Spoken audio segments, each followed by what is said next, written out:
Ya, jadi tetap saya infokan gambling, saya nggak mengajak untuk RP1 untuk Binance untuk segera yang modal-modal enggak. Dan ini PP ini bukan untuk long invest jangka panjang. Saya punya target nanti di next bulan yang akan datang, ketika nanti hajatan BTC semua demand kumpul masuk di situ. Setelah nanti orang sudah pada cuan di BTC, sudah cuan pada di mana-mana altcoin, pasti nanti akan terjadi perjudian, ya, terjadi main di situ untuk pertaruhan daripada well sama well, hasil cuannya itu mungkin nanti akan lari ke PP, karena melihat daripada potensi ada di PP. Ketika kita akan bermain ataupun berjualan, pasti kan mencari tempat yang rame, nggak mungkin berjualan di makam yang ada kan pocong, dan kemudian nanti yang kelihatan rame, kelihatan paus masuk, kelihatan lagi tenar ada di PP. Mungkin jatuh pilihannya nanti akan di PP di tahun mendatang 2024 akhir tahun yang pas di halving BTC. Assalamualaikum warahmatullahi wabarakatuh. Selamat siang, selamat sore, selamat malam. Berjumpa kembali dengan Mas Bro Tegal yang acak kadut yang gak keruan ya. Yang belum subscribe, tolong di subscribe biar channel ini bisa lebih berkembang lagi. Yang sudah saya ucapkan banyak-banyak terima kasih.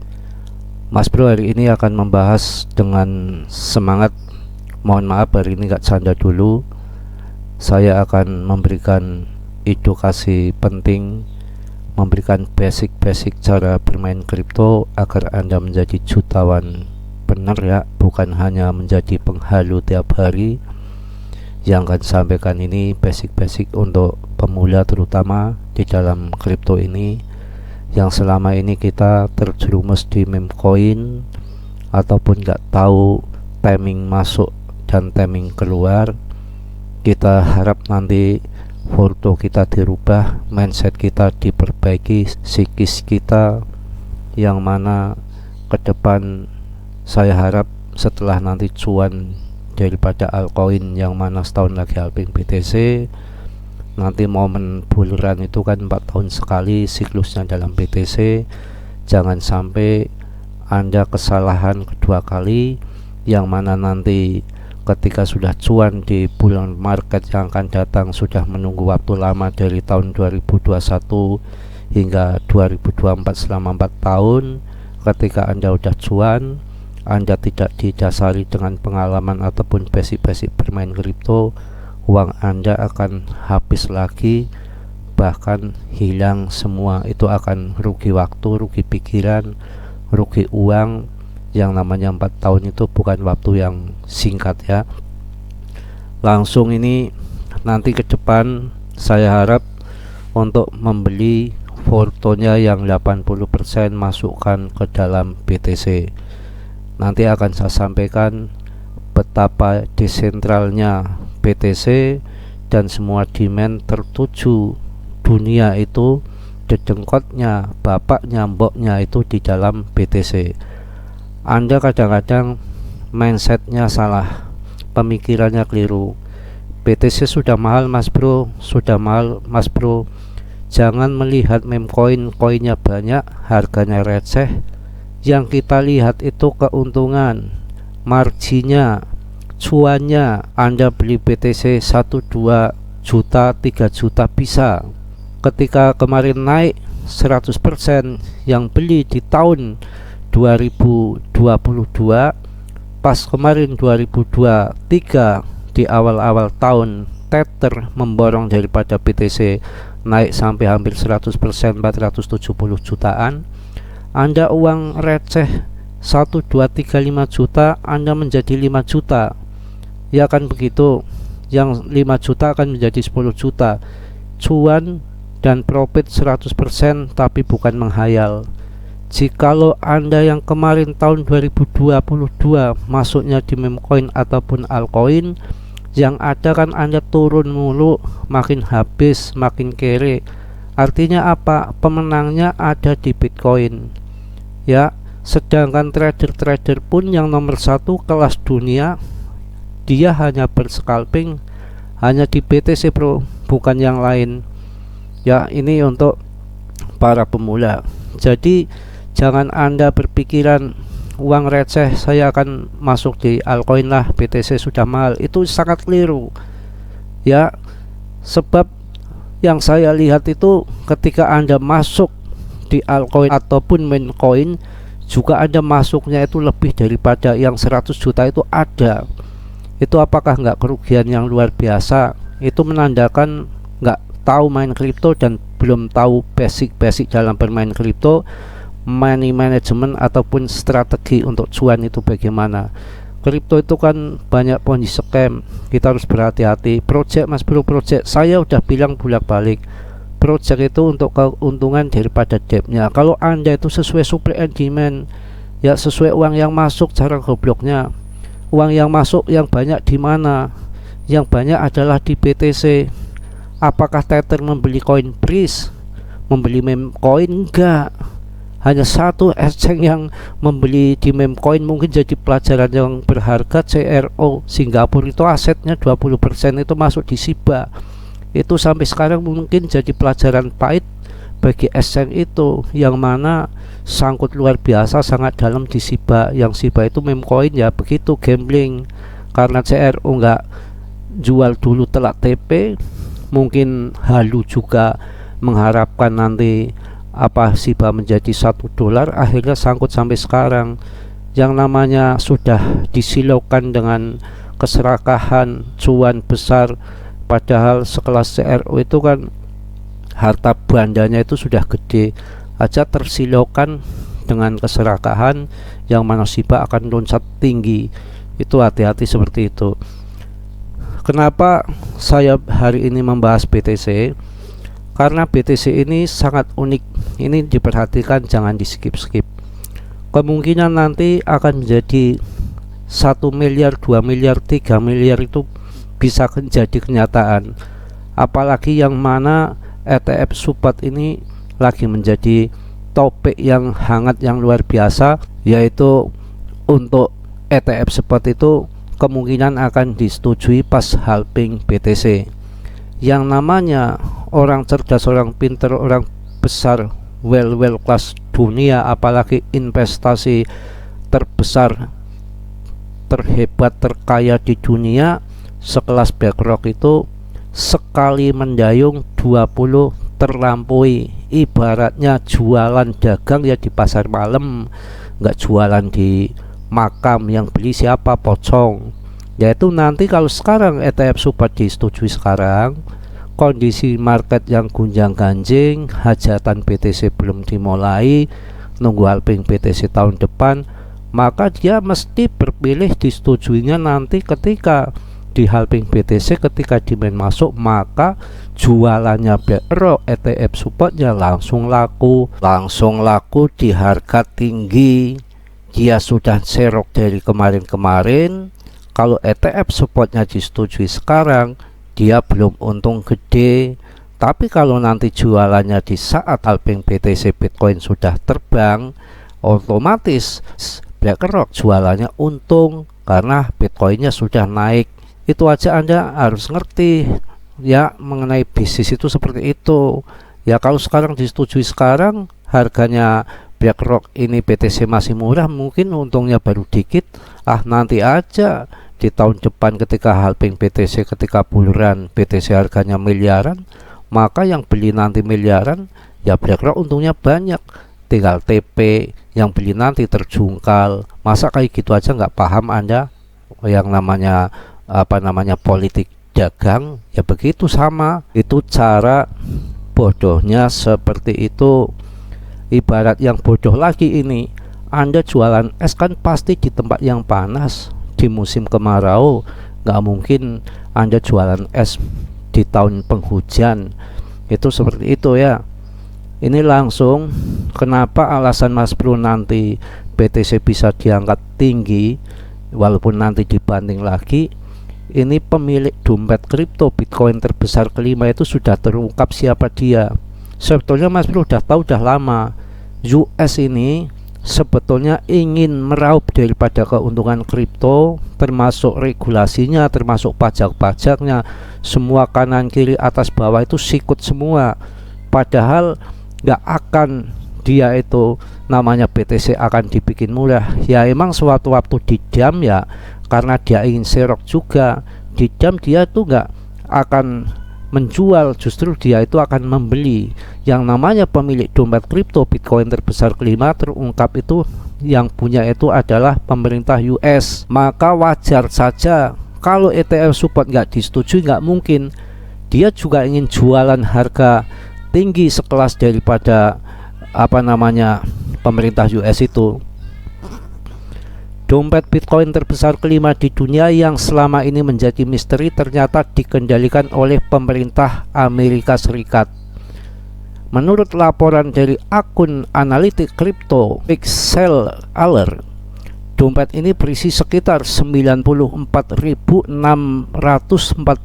BTC senilai kurang lebih 2,46 miliar US dollar. Apakah nggak gila-gilaan?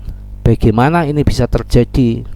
Ya, jadi secara logika, secara kita analisa, orang goblok pun tahu, ya, anak kecil pun tahu bagaimana nanti US nggak akan setujui ETF support BlackRock, bagaimana nanti US nggak mungkin harga BTC nggak ingin jadi naik, yang mana di tahun depan tahun politik membutuhkan biaya yang besar untuk pilpres di US, yang mana nanti bulan September.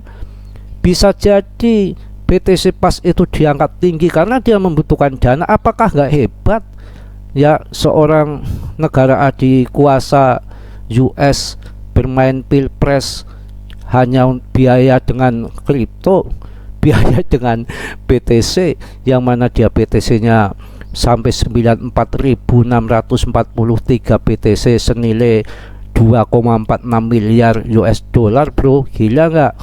Ya, itu di situ.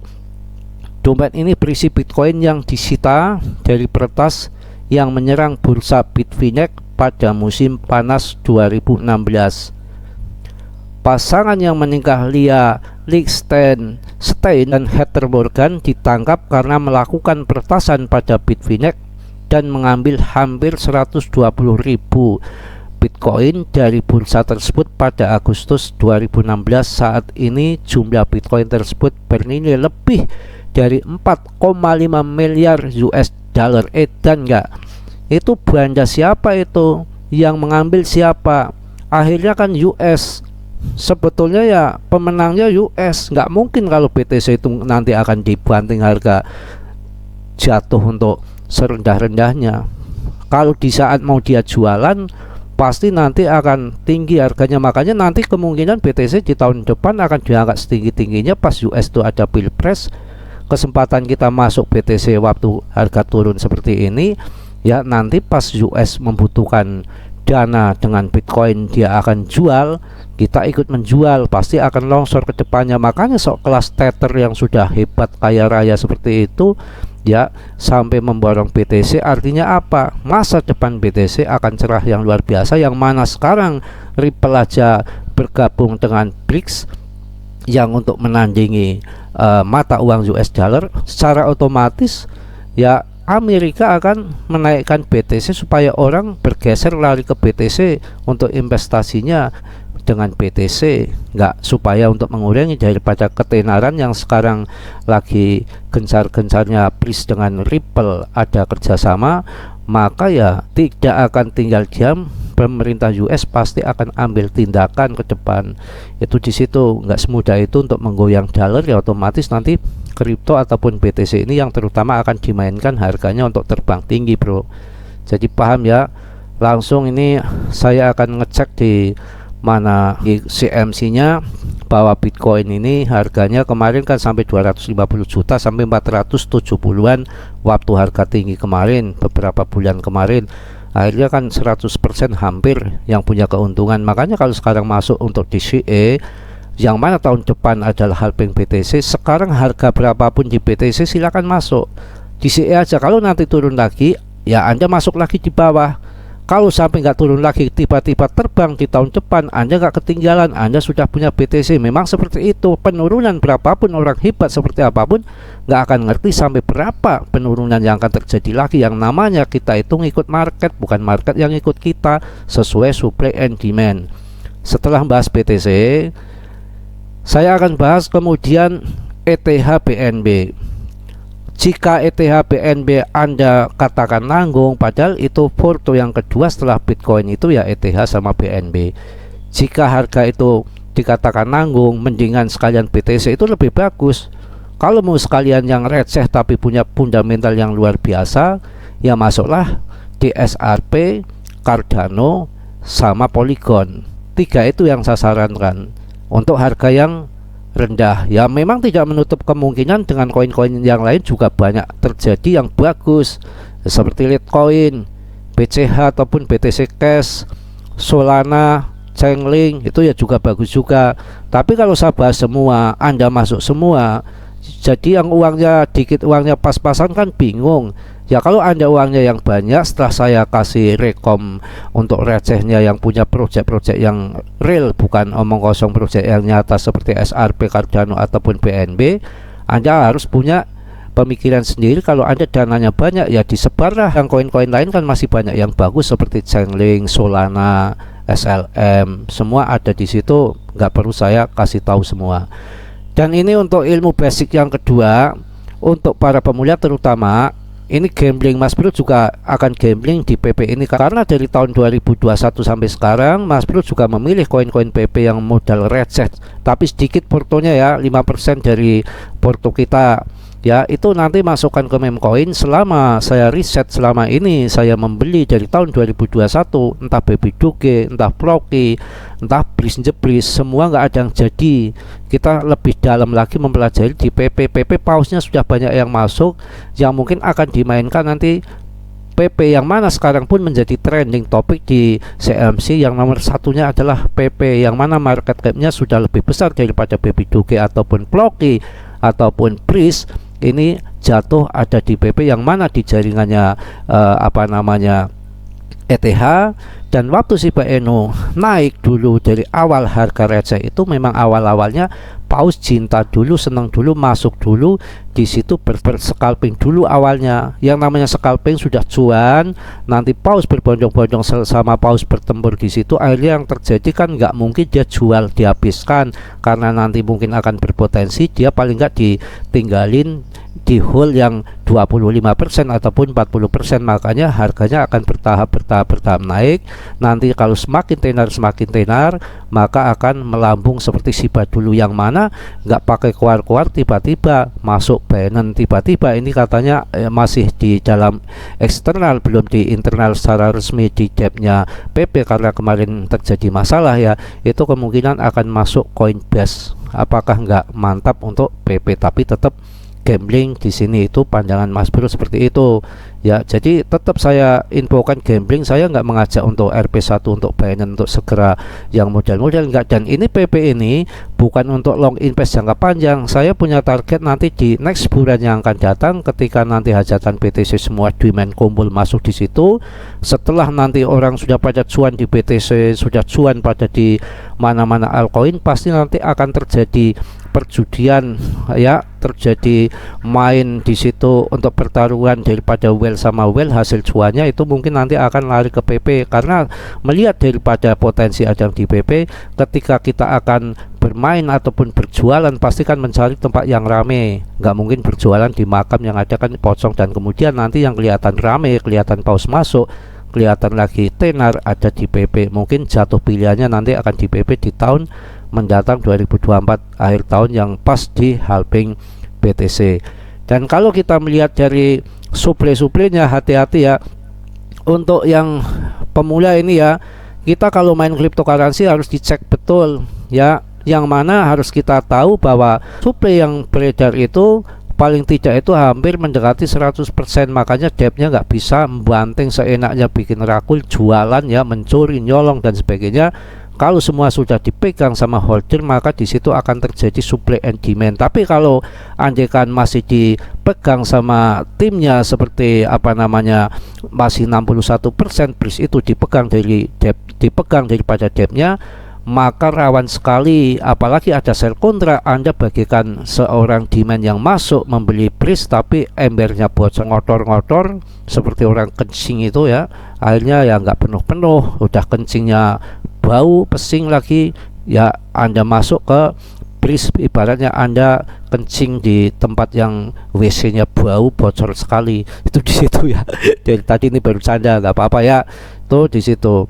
Ini yang namanya Polygon itu akan menjadikan kenaikan yang luar biasa ke depan, kemungkinan 10 kali lipat itu nggak omong kosong untuk Polygon. Jadi nanti SRP nggak bisa disangka-sangka ataupun nggak bisa diketahui yang mana kemarin habis menang dari SEC kemudian diadopsi massal seluruh dunia, tapi nanti tergantung sama supply and demand-nya, banyak masuk nggak di SRP nanti ke depan. Masalahnya dengan proyek bagus apapun yang Mas Bro bilang berkali-kali itu sebetulnya nggak ada ngaruh dengan harga, yang ngaruhnya itu karena demand itu ya, itu di situ. Investor itu kan termasuk demand sebetulnya kan di situ. Cara gampangnya nggak usah dibungkus-bungkus yang model-model ya, bikin pusing aja yang dengar. Ini Polygon bisa masuk, Litecoin ini juga bisa masuk yang uangnya banyak ya. Tapi kalau masuk untuk di Shiba ini kan market capnya Anda lihat saja kemarin 75, ini turun lagi jadi 73 malam ini, sekarang udah 72. Untuk menaikkan sampai 100 triliun aja udah berat banget untuk Shiba, karena ini kan kelas meme coin yang mana dulu itu paus-paus orang-orang kaya sudah banyak cuan di Shiba. Sekarang kan tinggal orang-orang yang sangkut untuk kemungkinan terbang tinggi lagi dengan market cap yang sudah gede juga kelihatannya agak sulit ya. Saya rasa seperti itu secara fakta logikanya, kecuali ada siluman yang masuk ke Shiba tiba-tiba diangkat jadi market capnya 200-300 triliun, ya itu bisa aja terjadi. Tapi tempo dulu itu kan memang berbondong-bondong dari BTC Maxi, dari ETH, semua masuk ke Shibarium sampai 240 triliun market capnya, itu tumblek-blek masuk Shiba. Jadi nggak sembarangan. Kalau sekarang ya mungkin agak melemah ya, sudah berkurang, masa tenarnya sudah berkurang dan sudah ada bermunculan koin-koin yang lain seperti PP dan yang lainnya terutama seperti itu. Kalau masuk Cardano, masuk SRP, masuk Polygon itu memang ini seperti tahun 2020 yang harganya murah ketika mau halving di tahun 2021 itu memang harganya sekitar kisaran 4 ribuan, 8 ribuan seperti ini, bahkan lebih murah ini masih mahal waktu tahun 2021 itu. Ini kesempatan masuk, saya rasa yang mana nanti yang akan terbang dulu ya Bitcoin, ya ETH, BNB, kemudian akan menyusul bebarengan SRP, Cardano dan Polygon. Itu pandangan Mas Bro seperti itu. Jadi mulailah kita berhati-hati yang namanya bermain kripto. 99% kegagalan kalau di meme coin, 1% aja yang keberhasilan, masa kita akan dipertaruhkan ke situ. Dan mana dari tahun 2013 yang berhasil itu hanya Shiba sama Dogecoin, itu pun sekarang banyak yang nangis di pojokan karena itu meme coin, bukan yang punya project. Yang punya project seperti apa SRP, Cardano, Polygon saja sesuai dengan supply and demand tetap harganya ngicrit ya. Kita langsung masuk melihat daripada PP ini masuk peringkat 100 besar top CMC, artinya ini suatu kemajuan yang luar biasa untuk meme coin ya. Kalau yang lain kan rankingnya ribuan ya, paling enggak 200-300 itu kayak apa namanya Breeze. Kalau ini bisa masuk di bawah top 100 ya. Dan mana Anda lihat ini supply yang beredar itu sudah 100% dipegang sama holder yang sehat, memang seperti itu. Yang mana sebetulnya daripada debt itu kan yang benar itu dia itu pegang nggak lebih dari 5% untuk marketing, biasanya seperti itu. Tapi kalau sebuah token yang debtnya megang daripada lebih daripada 20% aja sudah bahaya. Apalagi kemarin saya ulang lagi, token kunci punya Indo itu megang sampai 74% sampai di demo di Indodax. Itu rawan sekali untuk dijam sama debtnya megang terlalu banyak. Debt kan nggak beli, tinggal jual saja, tinggal bikin token. Ini harus Anda ketahui di situ ya. Jadi solid nggak debtnya. Kalau ini yang namanya PP ini sudah dipegang sama holder semua, jadi mantap. Seperti juga dengan koin Matic ya, kita lihat di Maticnya. Dan ini perlu dijadikan catatan, dari launching hingga sekarang baru berapa bulan kemarin aja sudah ada kenaikan 1400%, padahal kondisinya turun waktu kemarin di ATH apakah nggak sampai 30-an ribu persen. Apakah nggak gila-gila naiknya? Sedangkan 1000% aja berapa itu? 1000% aja sudah 10 kali lipat. Lah kalau ini 14.000 berarti kan 40 kali lipat. Coba kenaikan 40 kali lipat pun yang waktu beli di dasar, padahal ini sudah beredar semua koin, dia nggak jual. Ya keuntungannya sudah 40 kali lipat, ibaratnya uang 100 juta udah menjadi 4 miliar pun mereka nggak jual. Artinya ini ada potensi ke depan untuk PP sebagai catatan, tapi tetap gambling ya. Kita lihat di Polygon sekarang. Polygon sama, dari awal launching sampai sekarang masih ada kenaikan 12.500%. Itu harga dibanting seperti ini. Coba waktu harga kemarin di 43.000, apa nggak gila-gilaan? Ini awal launching ini harganya ratusan rupiah bro.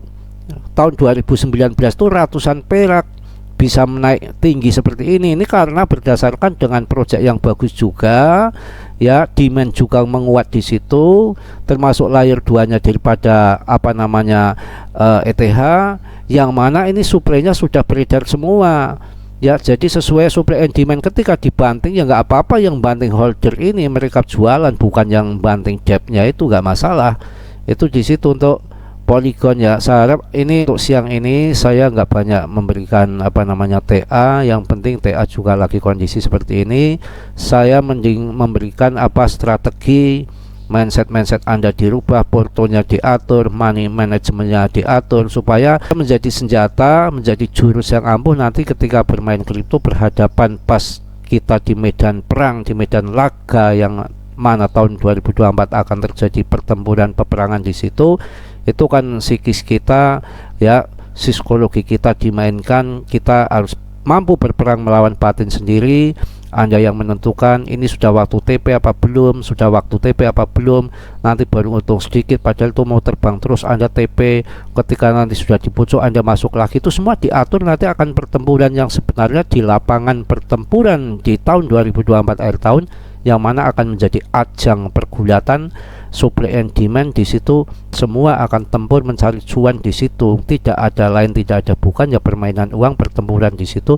Nanti secara investasinya memang bisa investasi jangka panjang, yang beli-beli sekarang, ketika nanti bull market pas hajatannya BTC, demand masuk, orang-orang di luar kripto ikut memanfaatkan daripada momen itu pada masuk semua. Yang beli saat ini nanti tinggal TP, yang nanti masuk kemudian yang telat untuk TP mereka akan jerban. Memang di situ bermain kripto ya. Saya rasa cukup Mas Bro, banyak salah banyak dosa mohon dimaafkan, namanya Mas Bro manusia biasa seperti Anda, nggak sempurna tentunya. Yang sempurna hanya milik Allah Subhanahu wa Ta'ala.